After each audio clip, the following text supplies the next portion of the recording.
Non-indictment that didn't happen. The police officer was not indicted for the death of Eric Garner, the man who was choked to death, or who they caused to have a heart attack because he was selling single cigarettes on the sidewalk.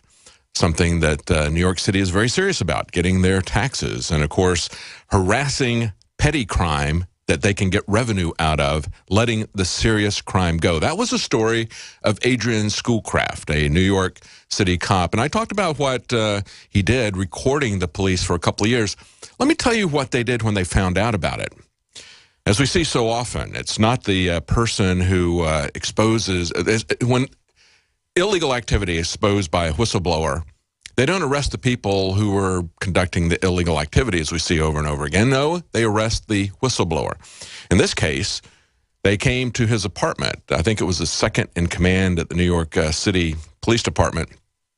They told him they were very concerned that he seemed suicidal.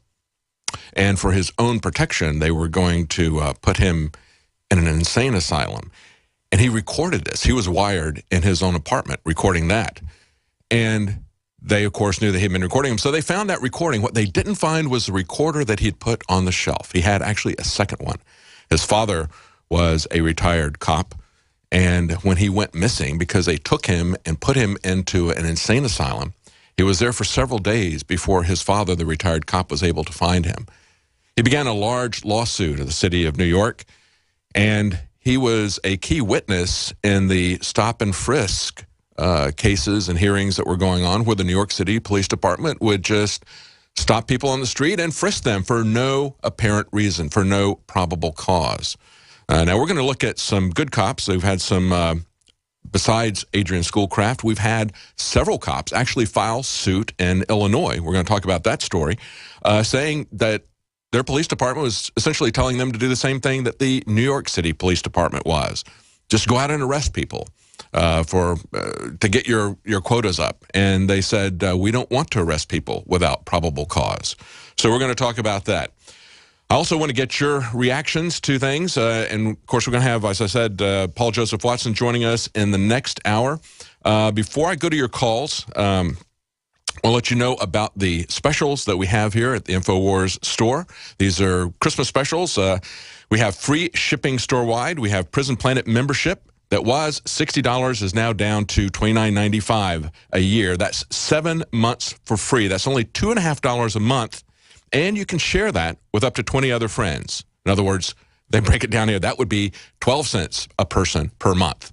It's incredibly cheap, but it helps to support our operation. That's where you usually find me, Leanne McAdoo, Jakari Jackson, Darren McBreen, Rob Dew, the others on air. That's where we do the nightly news Monday through Friday at 7 Central, 8 p.m. Eastern. We also have Silverback in stock, but it will sell out soon. It's 20% off, free shipping on a limited amount that we have right now. And once that's out, it's going to take us several weeks to get that back in, perhaps 6 weeks to get that back in. That's what we've seen before. We have a super prep pack where you can get Silver Bullet and Survival Shield for $15 off. You get 4 of those silvers at 20% off, and you get 1 for free. It's a great deal. And also we have DNA Force. Get 2 bottles of Survival Shield for free. That's a $60 value. Super Male Ultra Sale, 30% off all Super Male products.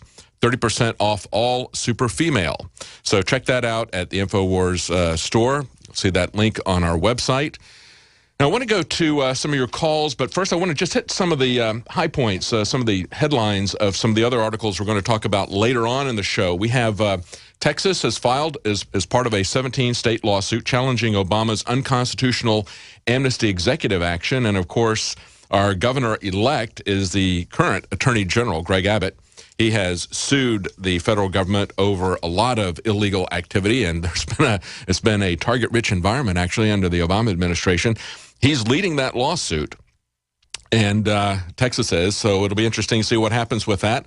Also, Obama, he got caught a couple of days ago saying, as he was getting heckled, he was trying to pull it back. He obviously got flustered, and he said to the demonstrators who were heckling him because he hadn't done enough for illegal aliens, he goes, hey, I changed the law for y'all. I changed the law for you. Get that? I changed the law.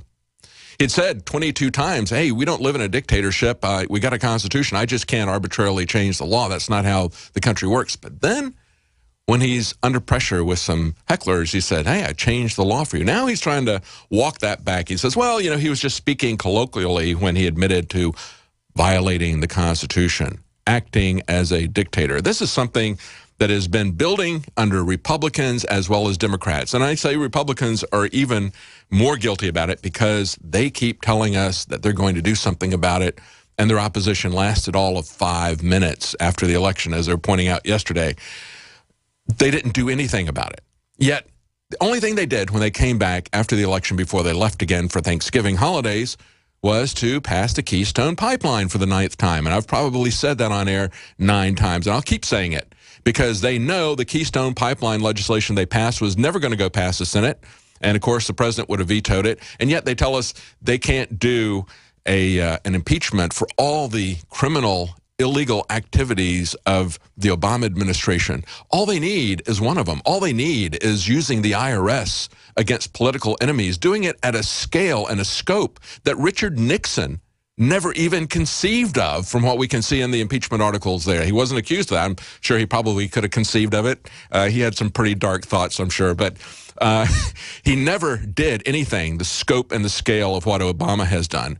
And, of course, he has people all the way down the government covering that up with the Justice Department. I talked about whistleblowers not getting going to jail when the criminals don't. We had a great interview last night. I'm not sure when it's going to air. It's either going to air tomorrow or Saturday or Monday, because if it airs tomorrow, it's going to go on YouTube on Saturday. That's really a bad time to release an important interview like this. But I talked to a fellow who was on the ground floor with savings and loan investigations, a Greg Morse. He did investigations about the banking scandal, found the largest tax evasion case in history. And this is not tax avoidance. This is tax evasion, criminal tax evasion. Now, he also found, of course, the largest securities and exchange, securities fraud situation. He's reported both of those to the IRS, to the SEC. Doesn't apparently appear to be any interest from them, not surprisingly. And, of course, the Justice Department doesn't think they have any jurisdiction in that. It's interesting because the biggest IRS whistleblower, who got eventually a $104 million whistleblower fee for exposing tax evasion from the IRS, before he got that, he spent 2 or 3 years in jail. He reported tax evasion using the Swiss bank UBS and the Swiss banking system in general. It caused a massive change in tax issues, and it caused them to get a lot of revenue. But before they treated him as a whistleblower, the Department of Justice, Eric Holder's Department of Justice, sent him to jail.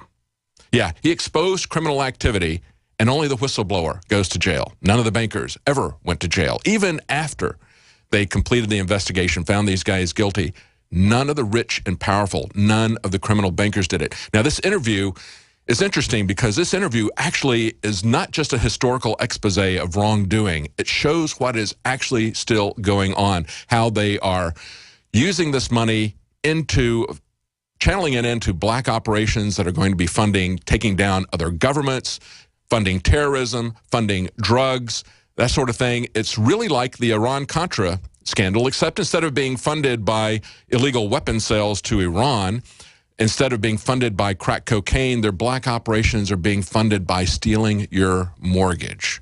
And the thing I like about the interview is that he gives you something to do for free that I think could have a big impact on this. So that interview, look for that interview. It's going to be coming up in the next couple of days. Now, I want to go to your calls, but as I said, I wanted to cover just briefly some of the other headlines that are here. Besides the amnesty issue, we've also got a story we're going to talk about later about the CPS confiscating children after a family chooses home birth. We also have an anti-fluoride campaign going on in Dallas. I like the slogan, "Get the F out of Dallas." This is something we interviewed, again, on the Nightly News. Leanne McAdoo talked to the person who was doing an Indiegogo campaign to fund the advertising to educate people about fluoride.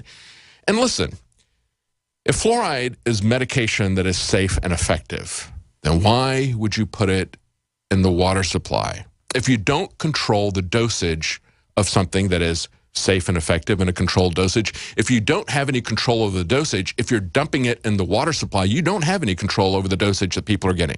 A baby is going to get the same dosage that a fully grown man will get. You see the problem there? If it's safe and effective to start with, once you dump it into the water supply, it is no longer safe and effective. And they point out, of course, that it is not safe and effective. As they point out in the ad campaign, they say, why do people have to wear hazmat suits when they handle fluoride? It's so corrosive. It eats through concrete. We showed that when we went to the Austin Austin water supply. We actually took some the people at I wasn't with InfoWars at the time, but they took video of the corrosion on the pipes. They took video of the fact that it was a class 4 toxin out of 4 classes. They say, if you're warned to call poison control when you swallow your toothpaste, why is it still added to the water that we drink, that we cook with, that we shower with? And why are we spending in Dallas alone $1 million to do this? And we've had study after study from Harvard and other places showing that it lowers IQ, that it increases the risk of cancer. Yet we're spending millions of dollars to get rid of corporate toxic waste. That's how we're used by